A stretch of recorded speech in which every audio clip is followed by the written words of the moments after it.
I thank you, literally, I confess you, Father of heaven and earth.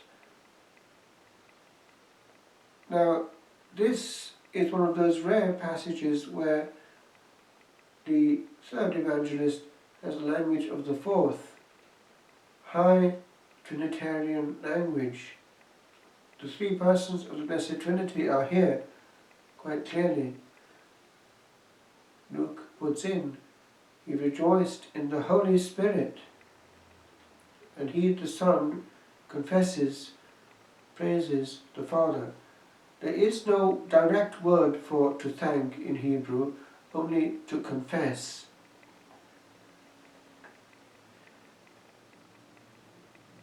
Why?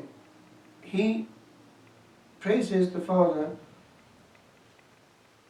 that in his mysterious providence he has not wanted to favour the high and mighty, those who are full of themselves in knowledge and self-sufficiency, but to reveal his mystery, the mysteries of the kingdom, to the little ones. Which category are we in? In quiet adoration, the soul becomes itself very little. Space is given to the one who reigns. Silence is the language of the one who reigns. And therefore, those who are full of themselves exclude silence, both before their God and King and with their brethren. The noisy soul knows many things, but the empty soul is far more likely to learn some of those things. He goes on. He turns to his disciples and tries to get them to understand their privilege. The centuries have been waiting for what they have before them. In Advent we think of that. The introit that we have just sung in Latin is the first chant of the whole gradual, and in it we have the attitude of the awaiting centuries. The soul lifts up itself to its King who is coming, and therefore it is hungry and empty. When one comes into the presence, hunger and emptiness, silence and reception, tranquility and serenity are the correct mode. Noise in the house of God is the language of man, and also an echo of the language of hell at times. Hell is full of noise, heaven is full of harmony. Any noise in the house of God should be harmonious, upbuilding, communicating grace. What pain to the Blessed Trinity if, unfortunately, in the house of God itself, where the angels are present, some other dynamics come in. And how horrid it is if souls go from the house of God hurting.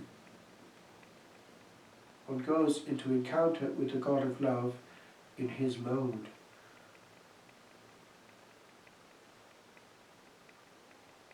Many holy souls have been awaiting the encounter with the Eucharistic Lord.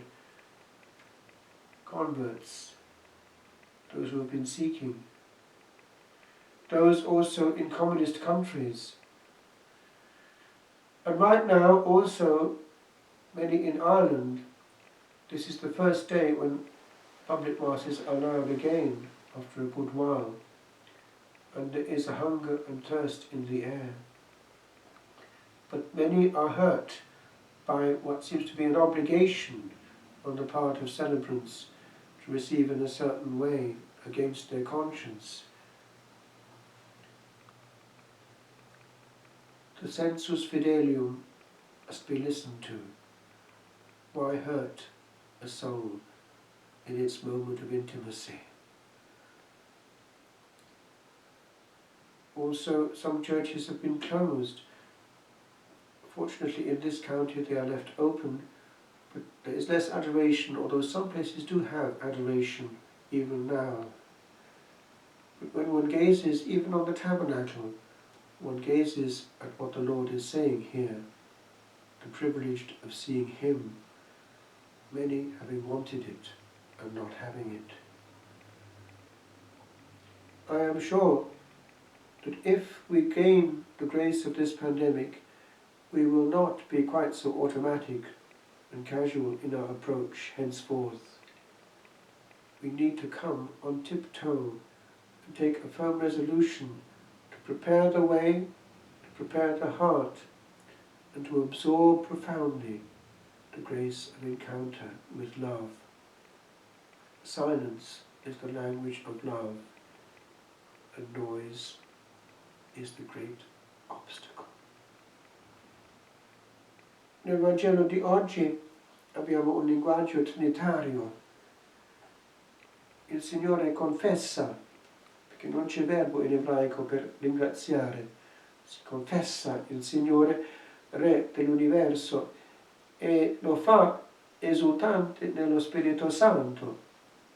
C'è dunque il Padre Eterno, il Figlio che prega nello Spirito Santo e indirizza la preghiera in questo canale di gratitudine, perché alcuni sono capaci di ricevere la grazia e sono proprio i piccoli. I grandi, quelli che sanno tutto, non ricevono, sono già pieni di se stessi e di conoscenza. I piccoli imparano nel silenzio e l'apertura. E è l'atteggiamento giusto dell'anima davanti all'incontro, questo incontro trinitario che si fa davanti al tabernacolo. Dunque l'attesa di cui parla anche la liturgia di oggi, l'introito vecchio, il primo introito del libro stesso, il graduale. A te, Domine, levavi anima mea, l'anima che si alza e guarda verso un altro, aspettando in povertà. Gli occhi sono benedetti che guardano la pienezza. L'attesa dell'anima per l'Eucaristia anche in questa pandemia è importante, che non si prenda così come detto la grazia massima dell'incontro, ma con gratitudine e umiltà e sete si va verso il massimo, assorbendo in profondità il dono, in questo elemento di recettività totale del povero, del piccolo, che attende tutto dal Padre eterno.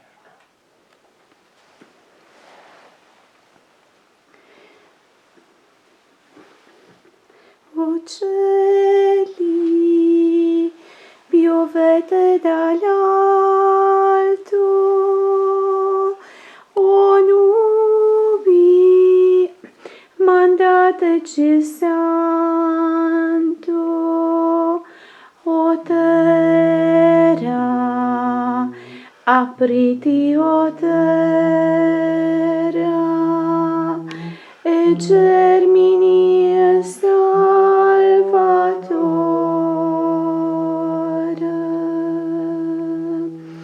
Siamo il deserto, siamo l'arsura, Maranatha,